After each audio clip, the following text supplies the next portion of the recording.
Vamos para o primeiro exemplo. O primeiro exemplo envolve o cálculo de valor presente líquido, taxa interna de retorno e payback.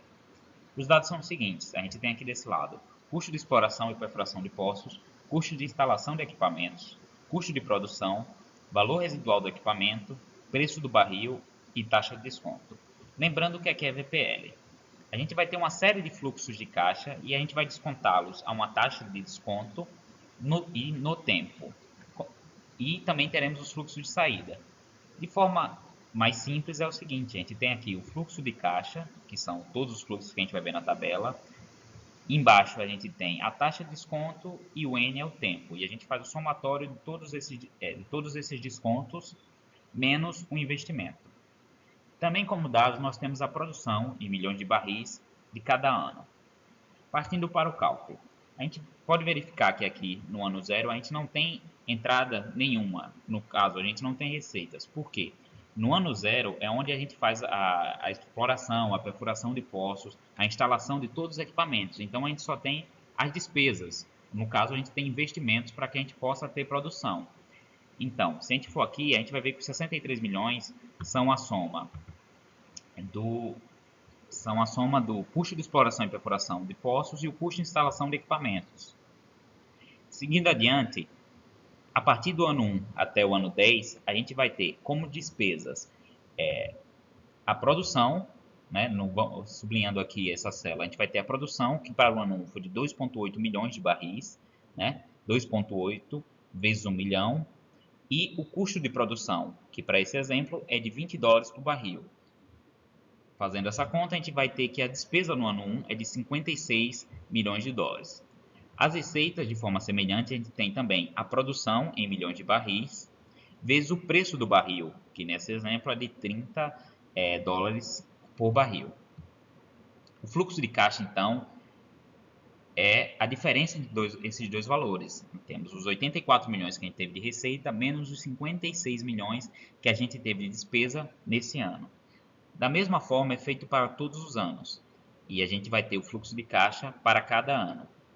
Também foi calculado o fluxo de caixa acumulado, que é o somatório do fluxo de caixa no ano corrente e o ano anterior.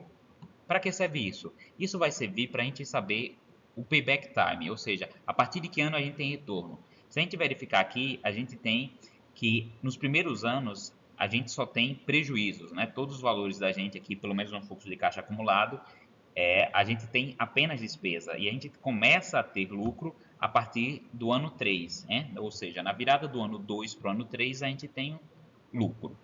O VPL, usando aquela fórmula que a gente viu anteriormente, mas como a gente está usando o Excel, a gente usou a fórmula própria do Excel, que é VPL, ele usa todos os fluxos de caixa, como foi sublinhado aqui, e a taxa de desconto.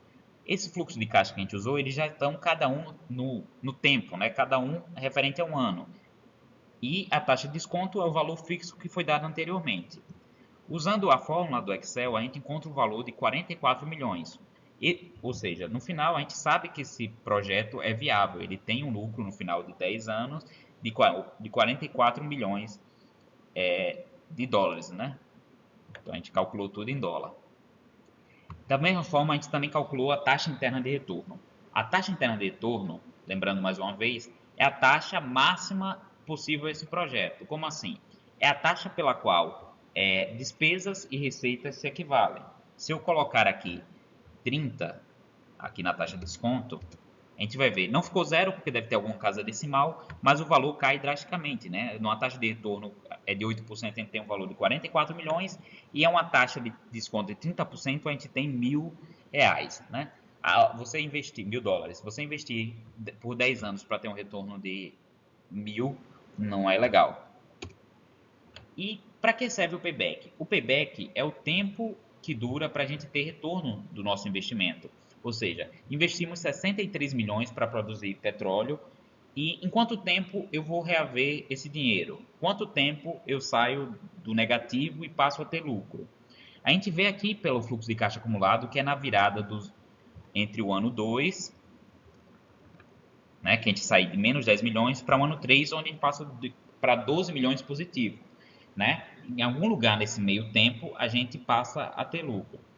E é justamente o que fez aqui. A gente sabe que em algum momento do ano 2, e para calcular, a gente pega aqui a diferença de 1 milhão de barris dividido pelo lucro, pelo fluxo de caixa no ano 3. E a gente sabe que aqui no quarto mês, e a gente vai calculando a sobra normalmente. Então a gente sabe que o tempo específico para a virada do meu projeto é no ano 2, no quarto mês, no dia 16. Muito preciso. E é isso.